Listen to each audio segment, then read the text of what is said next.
Hello.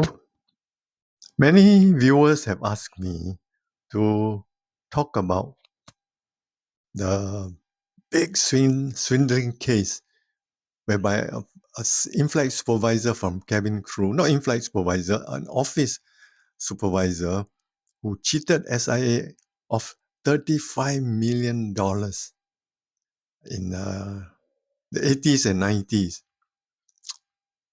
Well, I wrote it. It was published in a book, but I can relate this story to you. It's not a very long story. Let's call him Edward. Edward's duty in the office was to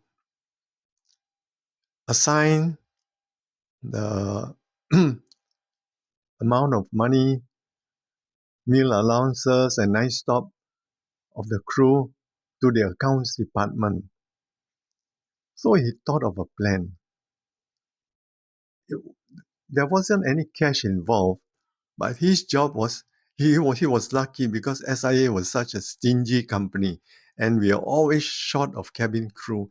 Each flight will leave, probably an average flight will leave short of 2 crew instead of say 18 on board, you would have 16. So short of 2 crew.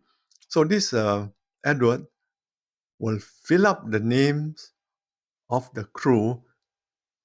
He will actually fill up 18 crew, top up 2 more on his own on the document. He will put the staff number and the name of the crew, and then he will ask his manager to sign, and after which the document will be forward to the accounts department, and accounts department will tell the bank to pay. And guess what?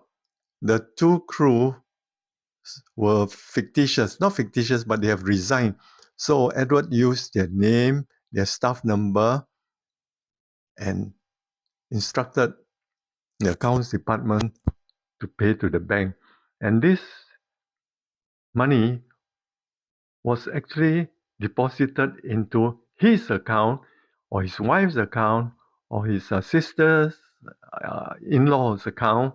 Because he got so many accounts, and that's how he swindled. Oh, so over 15 years, I think he has swindled more than 35 million Singapore.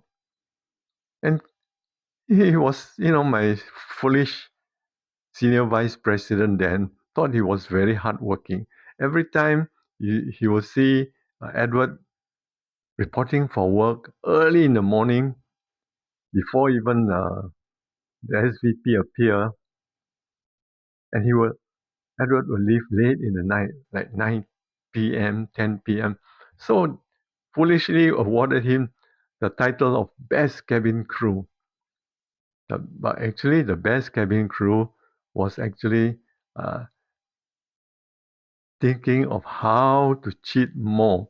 So unfortunately, the year 2000, he transferred a big amount because of the Y2K thing. He transferred 1/million from one account to his wife's account, and the bank officer detected uh, they were suspicious. So they called in the authorities to investigate. And true enough, they found that Edward had actually swindled SIA. Of course, at the end of it, SIA got back the $35 million in the form of properties he bought. He got 7 private properties in Singapore and some in New York, and he had to return. And he went to jail. I think it was 24 years. So after remission, he served 16 years and is out now on the street uh, in 2016. Yes, this is the story for now. It is a true story. It was published in the paper. Thank you very much.